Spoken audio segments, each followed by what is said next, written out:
if you had a robbery, and you had one person who claimed that he was there, and he said that the robber's shoe was untied. He's describing his clothing and says this. And then another person who says he was there, he is describing what the robber did and how he ran away, and says that he tripped and almost fell when he was outside the door.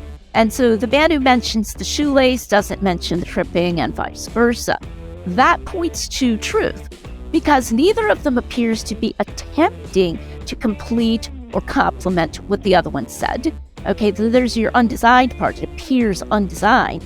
And yet, in reality, in truth, the one part really could explain the other part. So that's a very classic type of undesigned coincidence, and that's why it points to truth.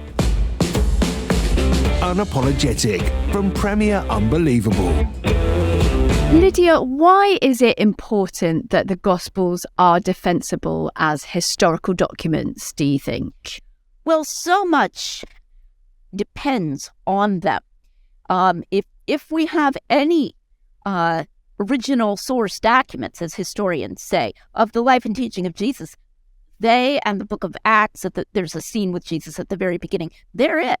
Okay, there's nothing else that has a better claim or even an equal claim to be our primary source documents. So if we want to know what Jesus taught, that's the place we need to be going, and not trying to get it indirectly. Indirectly is much weaker. And for the resurrection, I've emphasized an approach to arguing for that central miracle that I've dubbed the maximal data approach.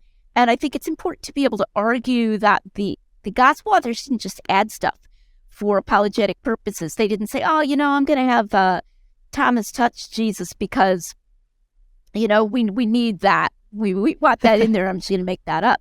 We need to be able to argue and prepared to argue against that. And so gospel reliability is helpful and actually crucial there as well. Now, what kind of information should we be looking for from outside sources regarding the accuracy of the gospel accounts? I think what we should be looking for are what I call incidental confirmations. So sometimes people will say, hey, do we have an account from some outside source of the feeding of the 5,000 or something like that, a specific event? And I don't think we should expect to find that. There was nobody live blogging Jesus' ministry. Okay, it was very different. We don't actually we have like maybe one short shelf of sources from that time period.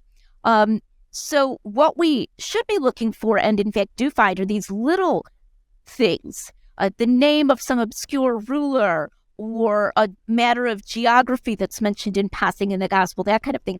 Those are actually, in a sense, stronger than some very, very direct and, in a sense, almost crude confirmation of an event in the Gospels. And what are some of those details mentioned in the Gospel that you think help to make them look more historically accurate? Well, as far as the external details, there's so many. So, for example, Luke, right at the beginning of his narrative of John the Baptist's ministry, names a whole bunch of rulers. Now, some of these are very well known, like Caesar, Tiberius Caesar, but some of them are very obscure. And we only even know that they existed at that time, sometimes by like an inscription, that we found. There was a second guy named Lysanias, that kind of thing. Or just these casual references. Twice in John, it says they went down to Capernaum. And that's the voice of a person, I believe, who's actually walked it, okay? Because prior to that, it's always, you're in the hills, especially Cana, which was in the hills. And then Capernaum, I believe, is actually below sea level. It's on the shore of the Sea of Galilee. So you would go down. And in an era where you walked, or at most maybe rode on a donkey or something, you would feel that going down. But he just says it the way I would say, I went down to the foot of the hill to the Shell station. And if you live here, that the Shell station is at the foot of the hill. So that kind of thing really, really confirms that authenticity. They're deeply embedded in their culture and in their time and their place. Well, let's talk about that. I mean, I love in your most recent book, you've sort of listed some of the evidences in chapters. I'll just read some of those now. We've got location, customs and culture, undesigned coincidences, unnecessary details, unexplained illusions, unexpected harmonies, unified personalities. We obviously don't have time to go into great depth. They're almost a podcast in and of itself, each one. But let's talk a little bit about location. As you mentioned there, they're going down to Capernaum because the Gospels do use very specific locations, don't they? Now, why is that significant, Lydia? Why do they give such specific locations? I think because the authors either were disciples of Jesus, as in the case of John, or were talking to disciples of Jesus, as in the case of Luke and Mark. And so we're getting at these events at what I call very few removes. It's either directly from an eyewitness or maybe at one further remove. And that's how people do talk. If you're just telling a story, you're going to bring up some location as it impinges upon your story, but you're not trying to show off, right? And so it shows, I believe, that the best explanation is that these are coming from people who really were there.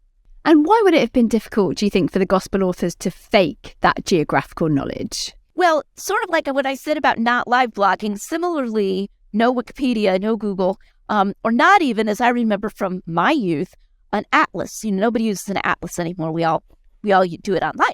But you could go to a big library, you could get out this huge book, and you could open it and say, if I want to set some historical novel in Greece or something, I'm going to look up, where these things are in Greece and try to put that.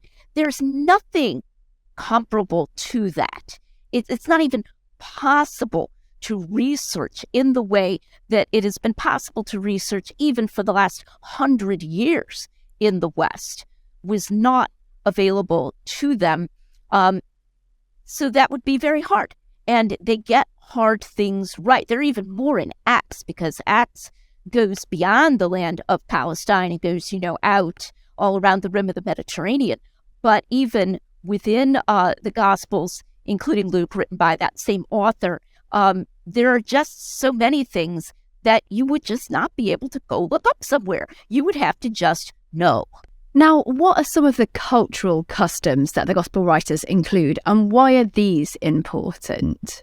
Well, this culture at the time effectively in many ways ended in AD 70 with the destruction of Jerusalem by the Romans and the dispersal of the people, thousands killed, sold into slavery, the breakdown of the priesthood, no more sacrificial system in the temple and all of that.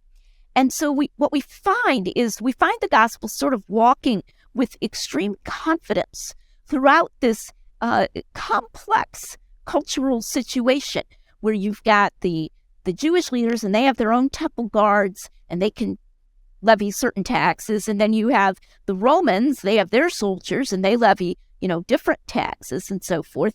They try to give some autonomy to the Jewish people. There's both conflict and cooperation going on there. And then all of this ending a short while after. So I think it's important for people to realize that if errors in this area could count against the Gospels, getting it right has to count for them. You can't have a double standard on that. And they do get it right repeatedly. And how did the Gospel's use of extra names show a kind of casual accuracy in the way that they tell their stories? Tal Ilan was an Israeli researcher just into, or is, for all I know, she's still alive, but into names of the Jewish people in different times and places over a very long period of time. And so we have statistics from burial boxes, inscriptions, letters, documents, etc. And, they didn't always use the same names. And the same names were popular in all different places and times. So what we find is that the gospel authors tend to use these extra names to put them together with the most popular first names. So Simon was one of the most popular at that place in time. We confirmed independently. So when you find a Simon, they always have to have something else. Simon the leper, Simon Peter, Simon of Cyrene, and so forth. Mary was very, very popular, a female name at that time. So, Mary of Clopas, or Mary of Magdala, or Mary, the mother of Jesus. They're always telling us which Mary they're talking about. And that's just, it's a really great confirmation, because that's how people really would have talked at the time. And that's what these people really would have been known as, because otherwise you wouldn't know which one you were talking about.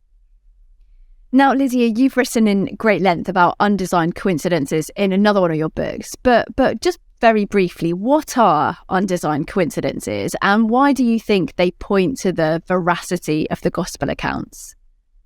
I like to do this with an illustration, a hypothetical modern illustration. If you had a robbery, and you had one person who claimed that he was there, and he said that the robber's shoe was untied. He's describing his clothing and says this.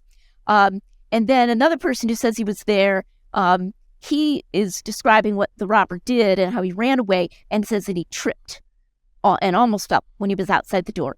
And so the man who mentions the shoelace doesn't mention the tripping, and vice versa. That points to truth, because neither of them appears to be attempting to complete or complement what the other one said. Okay, so there's your undesigned part. It appears undesigned. And yet, in reality, in truth, the one part really could explain the other part. So that's a very classic type of undesigned coincidence, and that's why it points to truth. Now, one of the other chapters in your book, Testimonies, is about unexplained illusions. Again, would you mind just briefly describing what an unexplained illusion is and why that is significant here when we're talking about the Gospels? An unexplained illusion it's a type of unnecessary detail. It's kind of like a subcategory of an unnecessary detail, but one that is just weird and that the author doesn't pause to explain. So I'll give an example. One of my favorite examples in the Gospels is related to that thing about going down to Capernaum. This is in John chapter 2.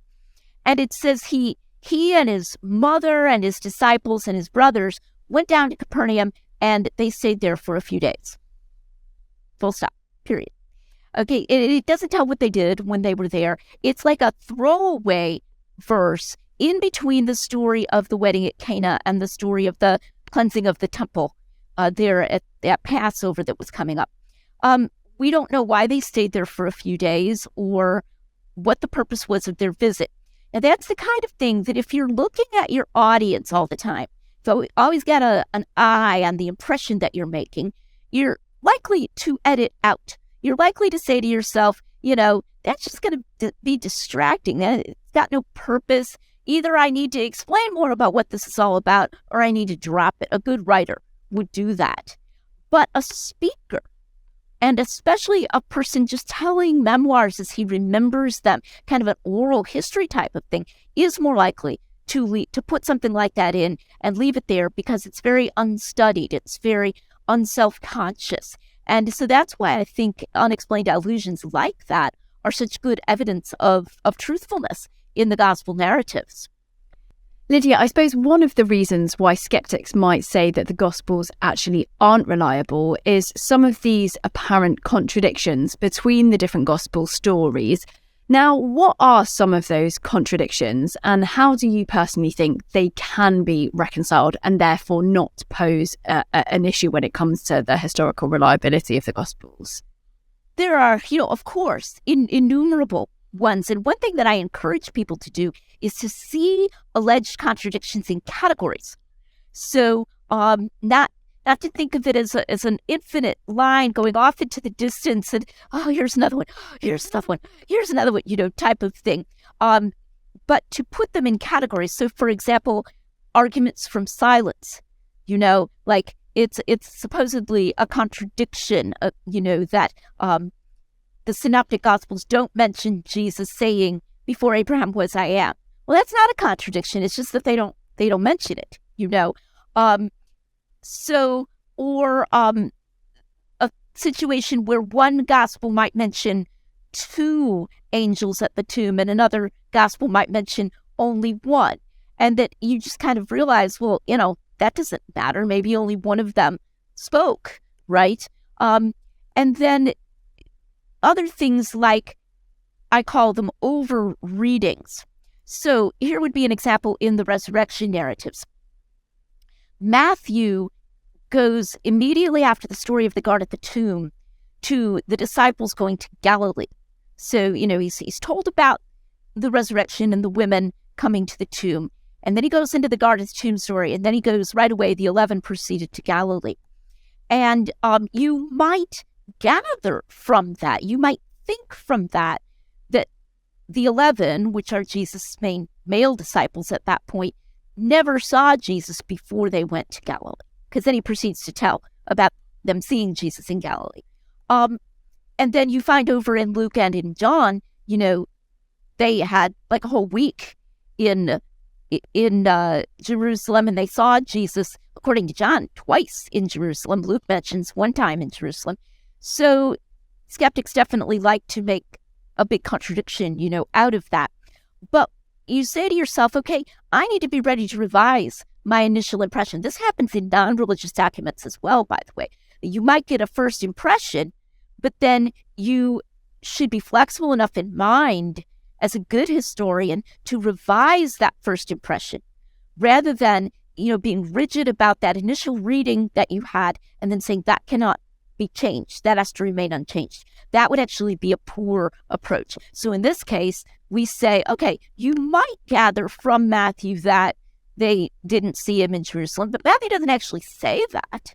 So you revise that and you say, okay, they could have seen him in Jerusalem first and then later gone to Galilee. So those are some of the categories that we learn to use and some of sort of the mental moves we learn to make, I think, justifiably concerning alleged contradictions, which is not to say that we have to have an answer for all of them. Again, in good historical practice, there are going to be things where you're going to say, I don't know, maybe there is a minor actual contradiction there. I don't always have to have something to say. I don't always have to have an answer. That, again, is part of that flexibility of mind that is the mark of a good historian. And obviously related to that, one of your chapters, again, in Testimonies, is unexpected harmonies. Now, what is an unexpected harmony, and how do you think that points to the reliability of the Gospels, Lydia? I think it's surprising how often, with the use of just reasonable imagination, not straining, not forcing, you actually can reconcile these apparent contradictions. And so this would be reconcilable variation was a phrase that an older scholar used. When you find it happening again and again that this actually makes sense and you can put these together, then you start to say, okay, this looks like life, because this is what happens in life. That one person might say the robber jumped into his car, and another person might say, I saw him running across the parking lot, running away on foot. And then you come to find out that the one person was standing at one part of the window, the other guy was standing at the other part of the window, and, he ran on foot across the parking lot, and that person couldn't see the truck. But where the other person was standing, he could see him jump into the truck. That's what life is actually like. And so in that sense, they contribute to that texture of witness testimony where you might have some apparent contradictions, but that they are reasonably resolvable. If the gospel accounts are true, then what difference does this actually make, Lydia? Well, I think it means that skeptics need to take them a lot more seriously, for sure. And at least, at a minimum, when we're talking about a miracle, be it the resurrection or something else, that's in the Gospels, I think we need to take very seriously the idea that this account came from someone who was close to the facts. This is what someone said who was close to the facts. Now, then we might say, okay, he was lying, like a skeptic might say he was lying. And we need to examine if that's a good explanation of his having said this, or what are the probabilities that the person could have been mistaken and so forth. But once we get a reason to believe that this wasn't just like made up way later, it makes a big apologetic difference. So in the case of the resurrection, if the Gospels really tell us what those guys were out there saying shortly thereafter, then our options are somewhat limited, because those kinds of things are not the kind of thing you could be easily mistaken about, that you're sitting and eating with your friend who was previously dead. It's not just kind of seeing him way over there and going, oh, I think that looks like Jesus, and you could just be mistaken. So I think it kind of limits the skeptical options. And then I think it also makes a difference to those who are already Christians, that we can, with greater confidence, use these things and apply them to our own lives, like Jesus' teachings and so forth, without having to say, maybe he didn't really say that at all. Maybe that's just something someone put into his mouth. So in that sense, it makes a lot of difference. So as we come to the end of this episode, Lydia, are you suggesting then that if the veracity of the Gospels can be proved, or proved to a greater degree than perhaps some people might think, then actually what they're talking about, the miracles, the things like that inside the Gospels, they can also be proved to a certain extent? Right. It's gonna greatly increase their evidential value for those things. I'm not asking anybody to be simplistic and just say, okay, the Gospels are true, so I believe, whatever the Bible says, it's true. And we can still take an approach where we're investigating whether this is a good argument. But it definitely is going to have significant evidential value for what is within them if we conclude that they came from people who were close to the facts and were habitually truthful. And that, I think, we can definitely argue for and support. Lydia, thank you so much. We're going to be talking a bit more about Jesus, the historical Jesus, the authentic Jesus as portrayed in the Gospels, but that's all we've got time for today. Thank you. Thanks so much for having me, Ruth. Unapologetic from Premier Unbelievable. For more shows, resources and our newsletter, visit premierunbelievable.com.